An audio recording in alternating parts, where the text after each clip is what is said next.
All right, and we're live. Welcome to episode 10 of Press Pause. Man, that is pretty exciting.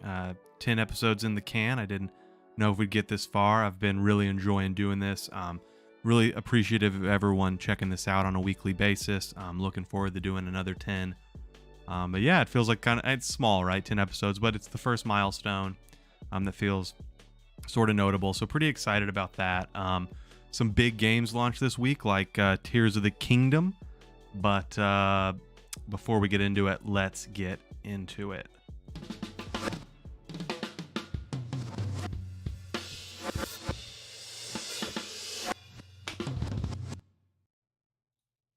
And we're back. All right. You can see on the screen, I do have footage from Tears of the Kingdom, which I've been playing this weekend. Kind of debated whether I was going to play it this weekend or next, as far as like on the show. Obviously, I was going to jump into this game right away, but decided to play it here. Kept it to the opening sequence to kind of limit the amount of like spoilery footage that's here. So it is just the opening moments of Tears of the Kingdom, which I got to say I am blown away by so far.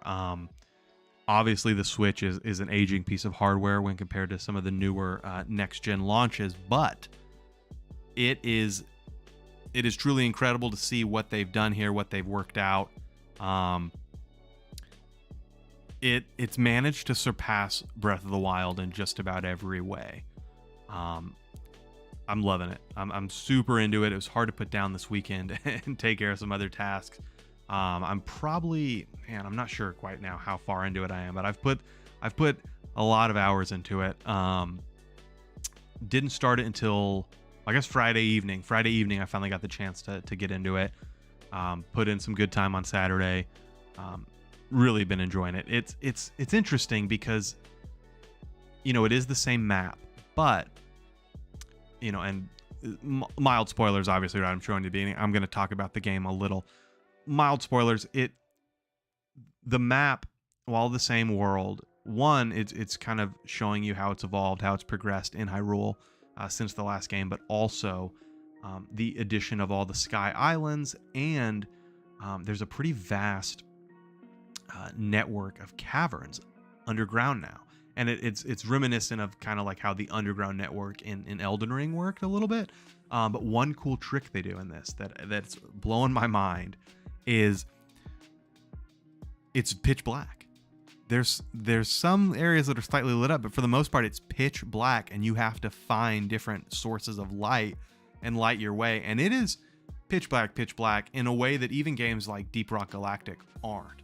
There are certain biomes in Deep Rock that get really dark, where you really need the flare, but not all of them. But this is like that, like the darkest parts of Deep Rock, where you feel blind when you're waiting for a flare to recharge. And they have a similar system to a flare where you have these like plants you have to carry, and it's very well done, very interesting, brings a lot to the game, and definitely makes it feel very new, very exciting. Yeah, I mean, I'm kind of blown away by it. At Nintendo, you've done it again. It's quite shocking what they're able to fit. I mean, I think the file size is like 16 gigabytes. They're able to fit this on the Switch. It's such a big game that the sandbox element and the physics are so involved. It's kind of shocking they're able to do this with the Switch. And this is definitely, you know, I'm sure you've heard it, like people are calling it the swan song of the Switch. And I think that's probably accurate. I know you've got like Pikmin 4 coming out. That's a smaller title. I can't see them releasing something else big. I'm actually hoping, you know, the end of this year, we see like them announce some new hardware, like whatever the next Switch console is going to be. I'm assuming it's going to be a hybrid again, right? Some sort of handheld and home situation. I can't see them splitting those two audiences and player bases again, or even splitting the dev team again, right? Because they've been able to bring all their dev resources to one device. I don't see them going the route of like a dedicated handheld, dedicated home system. But I think it's time for that system to launch. I'm excited to see what it's going to be. I think it's coming soon. I imagine they'll probably launch with like an upgraded version of this, and then maybe a Mario title. I'm really hoping another mainline, like an Odyssey 2 is the launch game for that. I'm sure it'll also be like, Kart 9 or like a new Smash. But yeah, hell of a game. Don't want to get too much into it more than I've said. I think, I'm gonna put out a video on my initial impression so I can really talk about it, and that way I don't spend this whole video talking about the amazing experience that is this game. But I got to tell you, if you have a Switch, this is one you don't want to miss. Then again, if you were iffy on Breath of the Wild, I think you'll probably be iffy on this one too. It has a lot of the same quality of life things. There is like the weapon durability, a lot of crafting. But if you enjoyed that game at all, or even liked it, this is that game turned up to 11. It really does improve in just about every way on what you can do, how you experience the world, how you mess with the sandbox.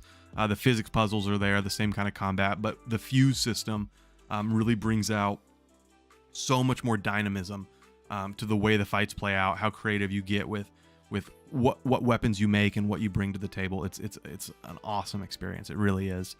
I also finished. I put down Benedict Fox. I don't know if I'm going back to it, but I was trying to sort of clean up my backlog a little bit before Tears of the Kingdom launch, because I knew I'd be putting a ton of time into it. And I realized I'd kind of put down Ghost of Tsushima on PS5. I'd put it down about 25 hours in. I was in the middle of the second island. Second section. There's like 3 sections on the main island in the story. I was in the middle of the second one, and I'd put it down, and I was like, oh, I don't know what distracted me at the time, but that's the deadly time for me, about 25 hours into a game like that. If something new comes along, I can get distracted pretty easily, and I did. I guess I wandered away from it, not sure why, but I was like, oh, I need to finish this game. I'm gonna dedicate a few days to it before Tears of the Kingdom. I'm gonna finish Ghost of Tsushima. So I did the back half of the game. I really followed the golden path, really tried to just push through like the main story and kind of ignored some side missions. I did finish up. One nice thing about Ghost of Tsushima that they do is the side missions are numbered. So it'll tell you like a tale of, whatever side character, 7 of 9.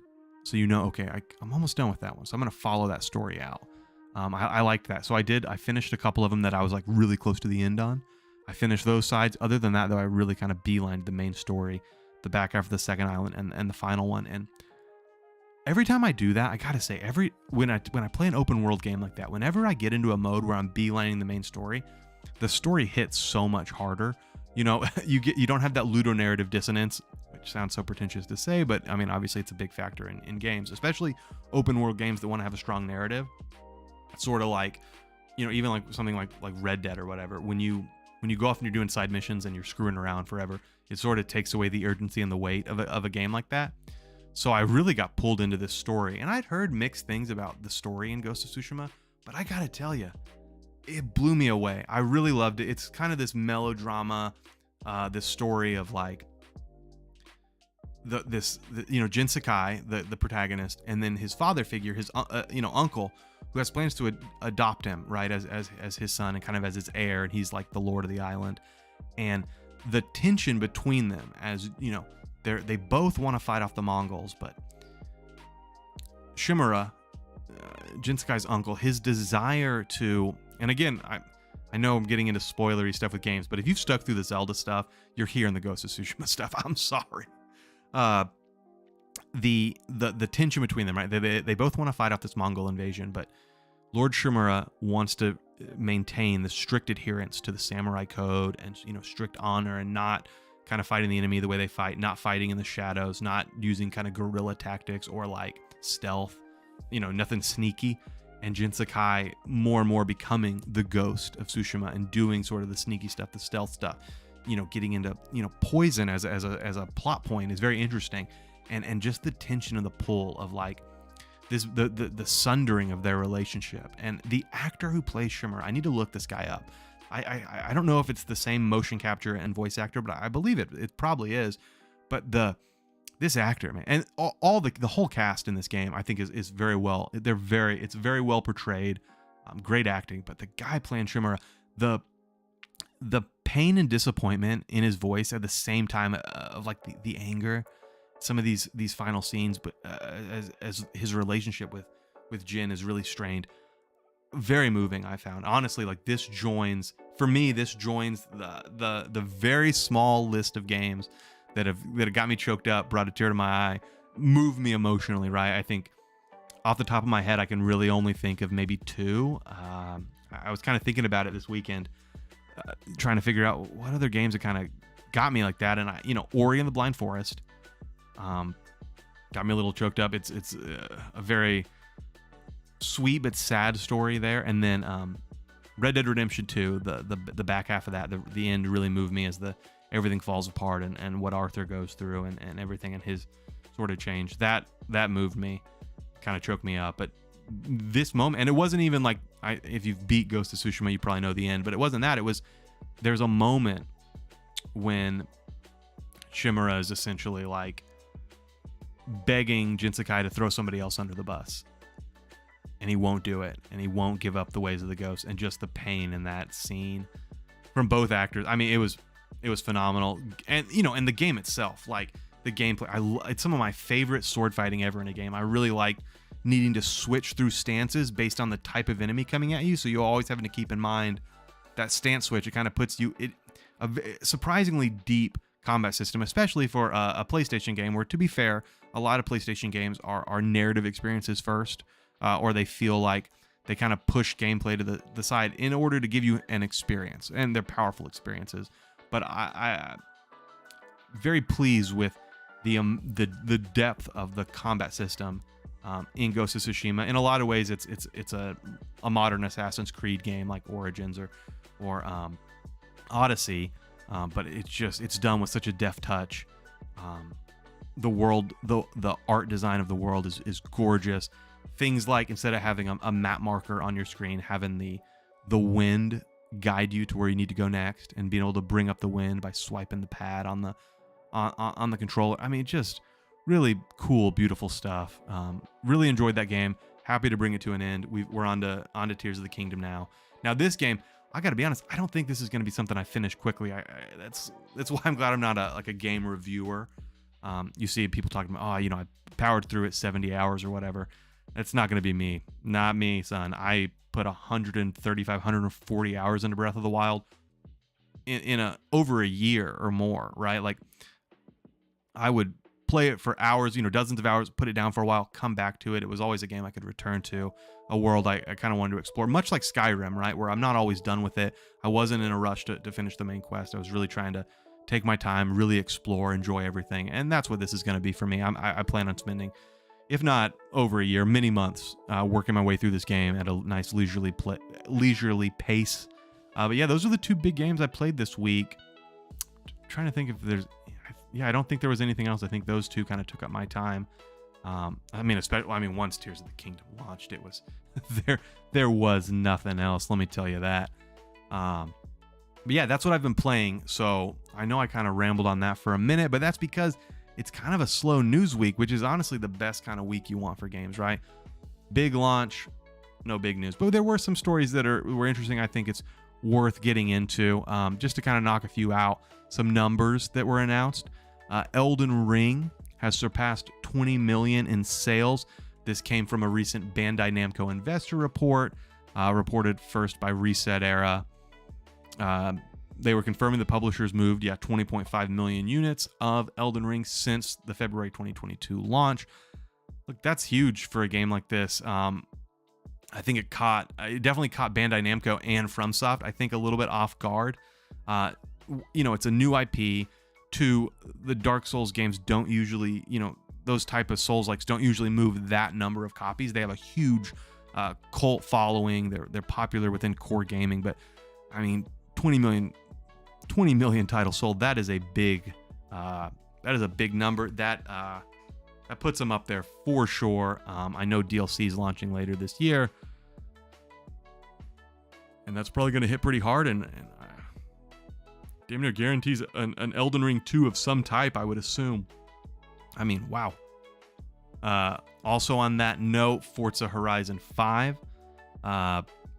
surpassed 30 million players. Now, Microsoft doesn't put out sales numbers anymore because, they depend on different metrics now that they have Game Pass on console and PC. So they put out 30 million players, according to the Hall of Fame leaderboard. In the game itself, someone noticed that Twitter user Idle Sloth noticed this, according to VG Charts. Pretty interesting poll. It had been slowly climbing. I think in June 2022, it had topped 20 million players. So about 10 million more players had run through over the course of a year. Pretty big for this game. Again, the Forza Horizon series and Forza in general has been one of the bright spots for Xbox over the last few years, as far as like big AAA releases.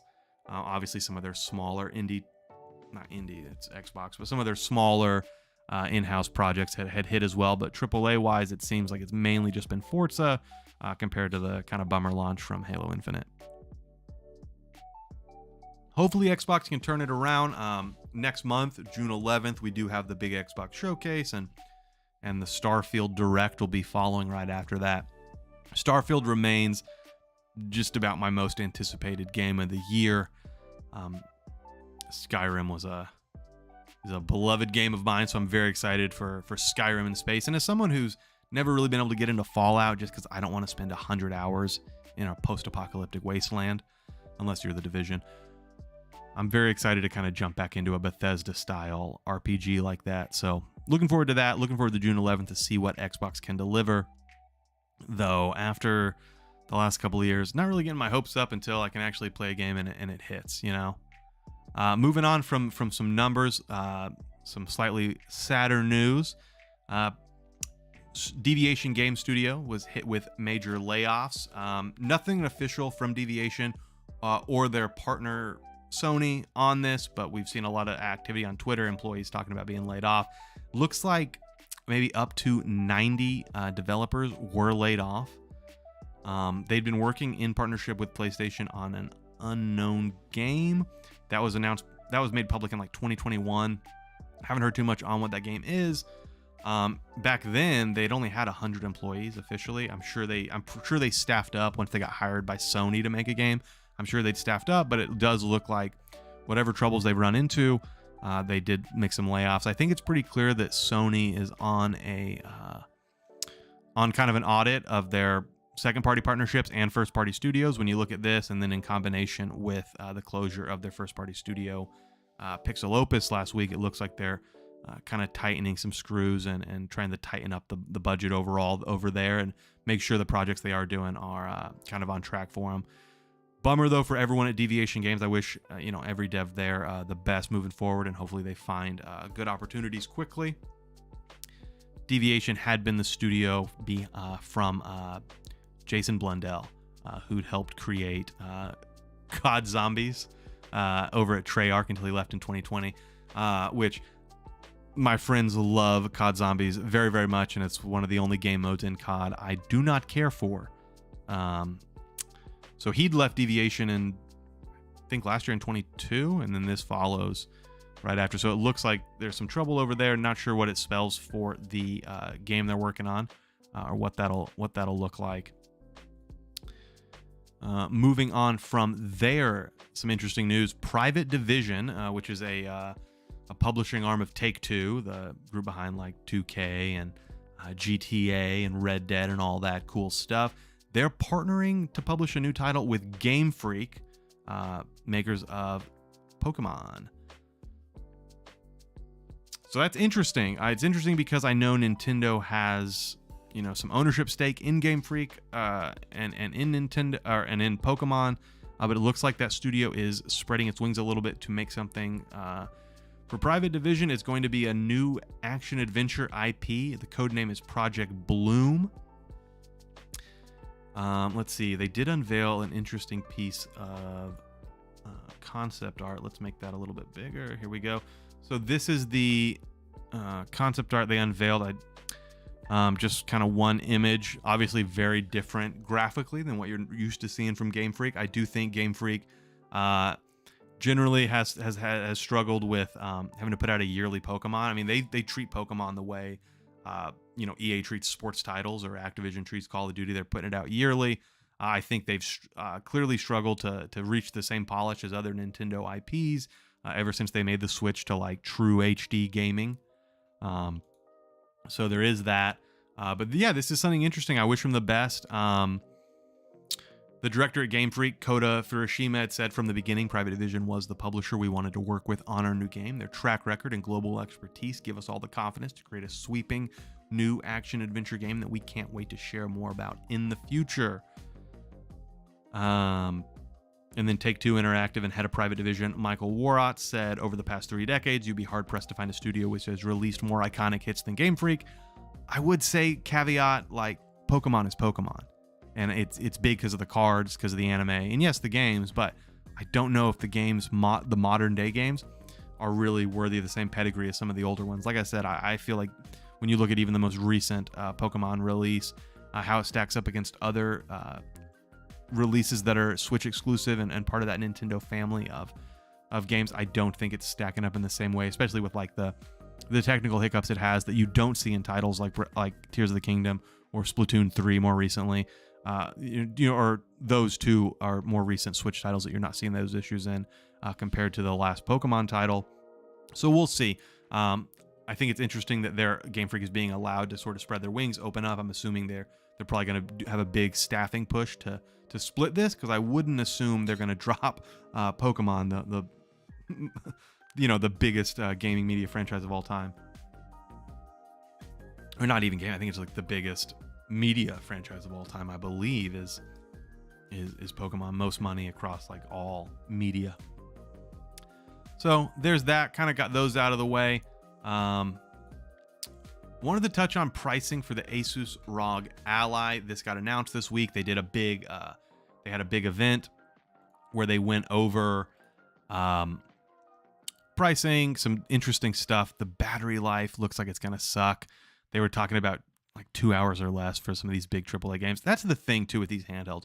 Same issue with the Steam Deck. Steam Deck does not have a great battery life either. And part of the thing is, when you want to play these like AAA PC games, games like Elden Ring or Control, you can see pictured here, or people talking about playing Cyberpunk handheld, you're not going to get great battery life. There's a reason Tears of the Kingdom is a 16 gigabyte game with like uncompressed audio and all these little shortcuts and low resolution compared to some of these AAAs.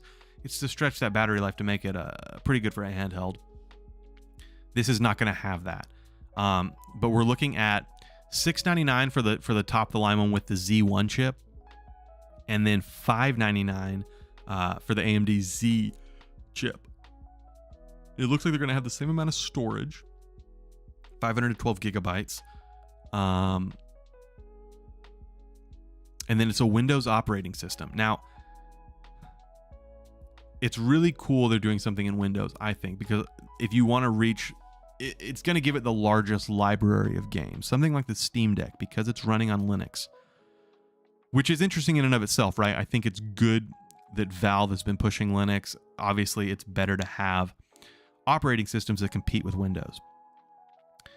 And in gaming, I don't think, the Mac OS is looking to do that. So Linux is kind of it, right? This open source system, which has a very small market share compared to Windows as far as gaming. It's cool that's getting pushed, but it does mean the library is a little bit smaller. You have to wait for things to get Steam Deck verified to be sure it works. You can run it, but it might not work as well, as it needs to kind of port those over and make sure it'll work well with that Linux OS that is the Steam OS. This being Windows means it's going to work with any game that you already own, whether that's Steam, Epic, the Xbox Game Pass, more publisher-specific things like Origin, Battle.net, that kind of thing. However, it's not a tailored OS for a handheld. It's an OS designed for mouse and keyboard, and you've got thumbsticks and buttons. So I think that's going to be kind of rough. And the feedback from people kind of picking this thing up, that's what it is. It looks like the UI has some glitches in there too. Apparently face buttons are getting stuck. That comes from The Verge. What? Like, you can't have you've stapled a controller to a screen, the face buttons. You have to have perfect. You can't be getting that stuck, man. That's face buds getting stuck as like Joy-Con drift levels of bullshit. Yeah, but apparently it charges fast. But I mean, come on, man. Relatively short battery life. Like, it's not as portable if you have to bring the plug or the charger. It's just not. So I think that's some pretty interesting stuff here. I think the price for me is still too high. I've got a laptop. That's the thing for me with these things. I was hoping it would maybe come in a little lower, maybe even at just 500 flat at a console level pricing.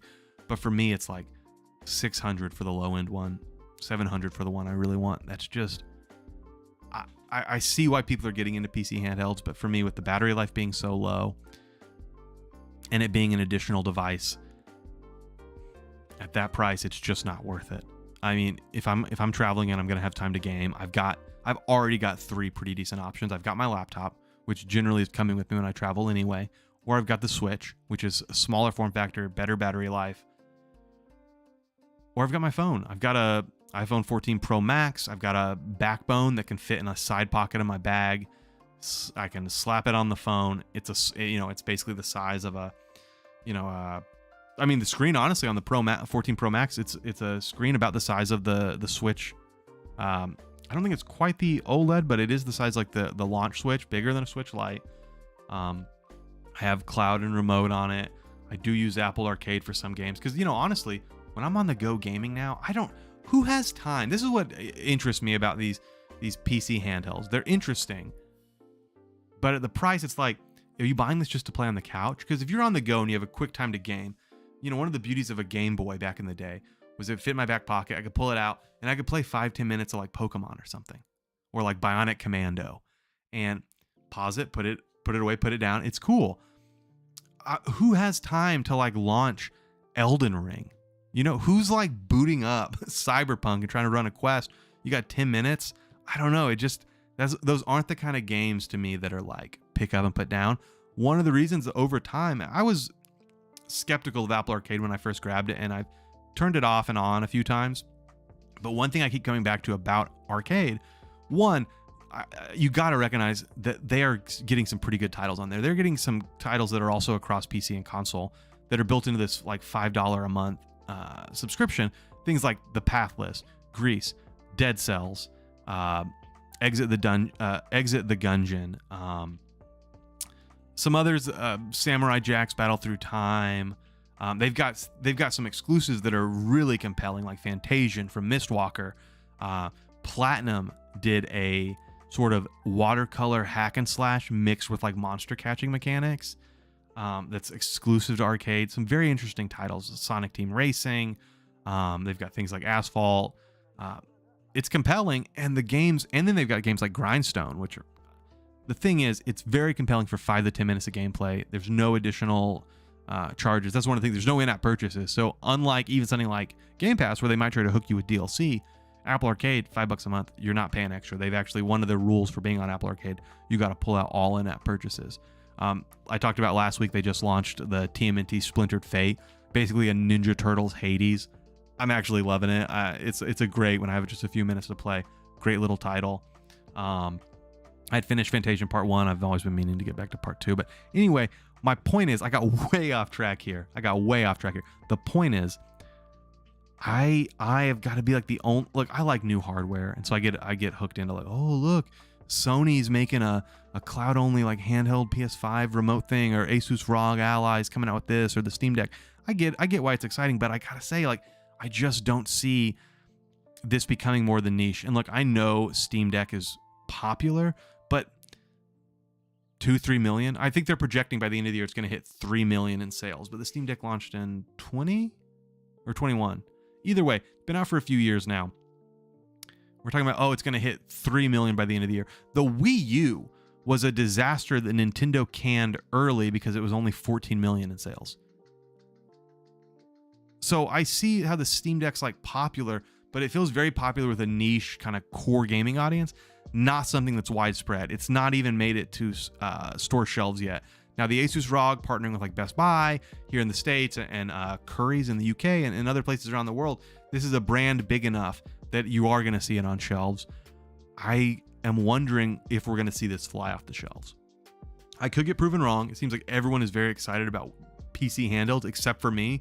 I feel like the lone naysayer on some of these, where I don't see this taking off the way like a Nintendo Switch does, or even the way previously, like, you know, old Nintendo handhelds, or even like the PSP or the PS Vita kind of had a push. I don't even see it being that popular because they're chunky, they're big. They don't allow as much freedom as a true PC or a laptop. To me, it's like, why wouldn't you just, at that price, you could get a decent gaming laptop that's going to have similar specs, likely better battery life, and it's not just for gaming. You have a key. I heard someone say the other day, there's this other PC handheld that has a keyboard attached, and it just looks like a tiny laptop with thumbsticks on the ends. And it's like, why not just use a laptop and bring a friggin' Xbox controller? I don't know, man. I wanted to get excited about this one, and I was starting to, but I don't know. It just seems odd to me. Though I do think with PC handhelds coming in like this, I'm hoping it spurs Nintendo to really kind of push and elevate the hardware on this next announcement. I'm expecting the Switch successor to be announced, hopefully around holiday time into this year, because I'm hoping it launches holiday 24, maybe like a August, September, October kind of time period launch next year, in time to put it under the tree for other people. I mean, I'll buy it like day one, but for other people, it can be under the tree. But that's my hope there. But yeah, anyway, that's the Asus thing. Another thing on Asus, bad press for them. Gamer Nexus, very popular PC hardware review site on YouTube. They kind of came out the same day as the Asus ROG announcement and pushed them on some real shady business allegations that apparently Asus is partaking in. Apparently their motherboards Asus boards have been overheating AMD Ryzen CPUs with dangerous voltage levels. They should have had a voltage cap. Apparently they're going way over. And I'm not super technical. I ordered my pre-built. I didn't build my own PC. But I understand enough to know that, like, you can't have too much electricity going into something, right? And apparently what they did was they put out a rapid beta BIOS update that would solve the issue. However, by installing this emergency update, you're waiving your warranty, and they had that kind of like small print. They put that out. So people are doing this and then waiving the warranty on the board, and then Gamer Nexus goes and tests the board, and it's still having an SoC. It's still going past the safe levels on the voltage cap. So it's like 1.3 should be the cap. Gamer Nexus was getting voltage at 1.41. So like I said, I'm not super technical. I'm not going to sit here and pretend I can explain this fully. But I do think it was very interesting that they came out with this, and it was on the day they announced this ROG Ally launch. You saw some other big PC hardware-centric YouTubers like JG2Cents, basically severing ties with Asus, being disappointed, talking about not wanting that sponsorship, and trying to distance themselves from what is a bad scene, man, for Asus. So yeah, I'll keep you updated on that, and we'll see what goes from there. Let's see, anything else I kind of want to touch on? I was looking ahead for some upcoming game releases. We're getting into, it's about to be big. A lot of big releases are coming. Just to kind of talk about what it's looking like this summer. The Lord of the Rings Gollum drops on like all platforms May 25th. I think that one's going to be a miss. It doesn't look very interesting. I don't know who would want to play as Gollum. It's kind of obviously a very important character. I'm a big Lord of the Rings fan. Gollum is an important character, very mythic, very thematic. Kind of a pathetic character though. You know what I mean? Like, who wants to be like, how about a game where you play as Joffrey Lannister? I don't know, man. It's odd. It's an odd choice. Maybe they'll pull it off. I don't have high hopes for that game. Then there's Street Fighter 6, June 1st.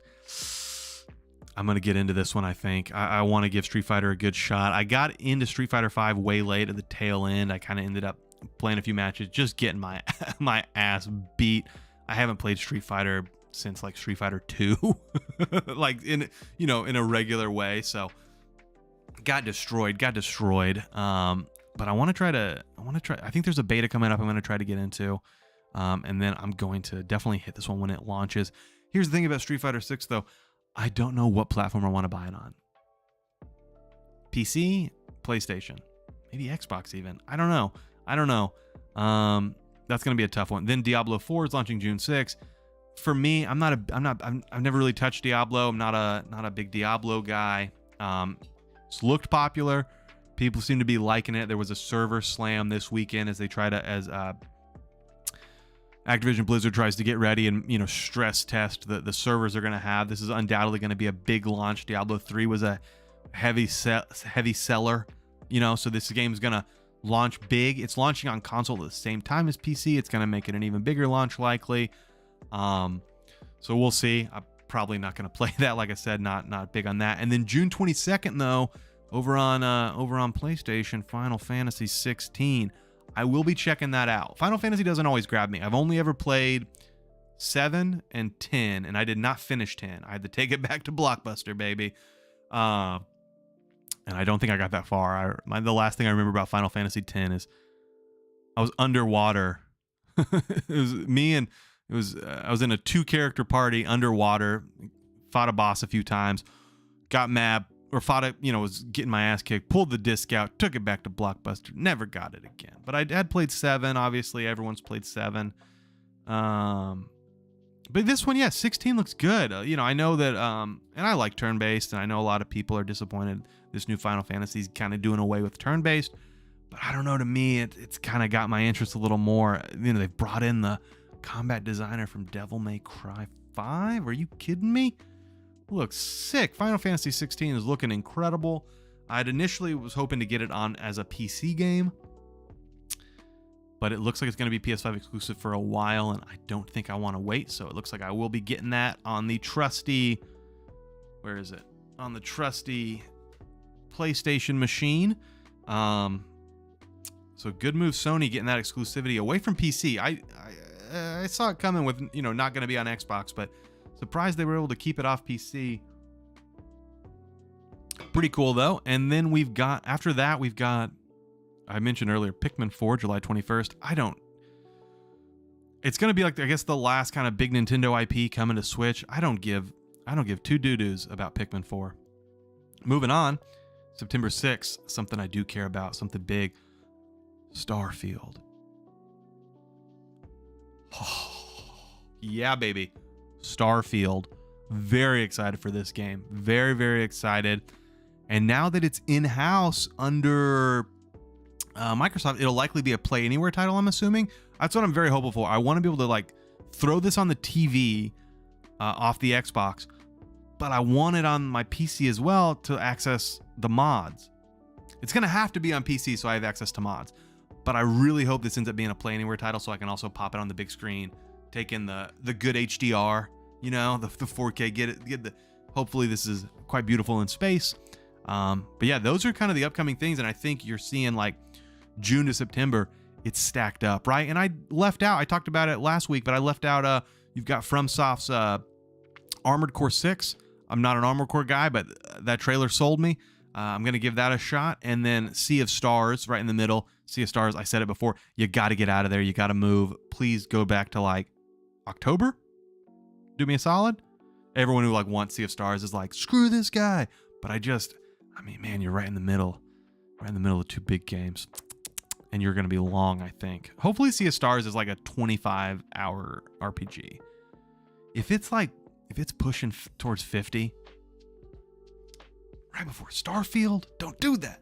Please don't do that. Please don't do that, Sabotage Studios. And then unannounced date, but then we got Spider-Man 2. Spider-Man. Pretty excited for that. Miles Morales remains a top game for me, especially on the PS5. So excited to see what Spider-Man 2 does. Beyond that, guys and gals and folks and any children, children, don't be watching this. I use salty language. Beyond that, I think that's it. Like I said, not a huge news week this week. Some interesting stuff as far as game launches, but not too much is interesting. Tomorrow's going to be interesting because apparently that's when the European Union's Council, the European Council, is going to put out their statement on the Microsoft ABK acquisition. They are expected to approve, according to like Reuters and some other news sites. However, a lot of people were saying the CMA was expected to approve, and they shot it down for some very shoddy reasoning, in my opinion. So we'll see what happens there. But yeah, they should approve it. And of course, I'll have to wait a week until next Sunday to talk about it with y'all. But we'll see. I think if Europe does not approve it, I think it's dead. I think Microsoft walks away. I don't think they're interested in fighting in three major markets. We've got the UK is blocked. The FTC wants to sue, and if the EU blocks, I think it's over. If the EU approves the deal, I think they're able to use that to put a little pressure on the UK. I think we saw the Prime Minister of UK, Sunak, had put out a message about, in one of his more recent statements this last week, he'd mentioned they want to steer the CMA as far as opening up things for investors and looking at things. And I think that's sort of a coded message of kind of wanting this, showing that maybe the UK government is going to push on the CMA a little bit. And we'll see what happens there. But I think, yeah, if Europe blocks, then it's dead for sure. Even if Europe approves, it's not a done deal. Even if they can convince the CMA, they're still going to have to get through all the a trial with the FTC here in the US. Most likely they're going to use that. They're going to lose that. American judges do not see eye to eye with the FTC of late on some of what they're doing. And so I think with the way American jurisprudence works, most likely Microsoft will be able to win that trial. However, it's also probably going to take years. I don't know, or at least a year. It seems like it's going to take quite a long while. So that's fun. So Xbox can continue to just not put out games while they hopefully get Call of Duty. Anyway, that's it. That's all I've got. I said that's all I've got, and then I started talking about Microsoft ABK. But that really is it. So we're going to we're gonna end it there as you watch. I'll never. It makes no sense because you got to understand my monitor's over here, but I've got to point this way for it to make sense on the camera. But we've got me struggling as Link to build a little bridge. That's where we're gonna end on a happy note. Listen, seriously, if you've got a Switch, go play this game. Tears of the Kingdom is not one you want to miss. It is phenomenal. If you got it, I hope you're playing it. I hope you're having a great time. And if you don't have it, sucks to suck.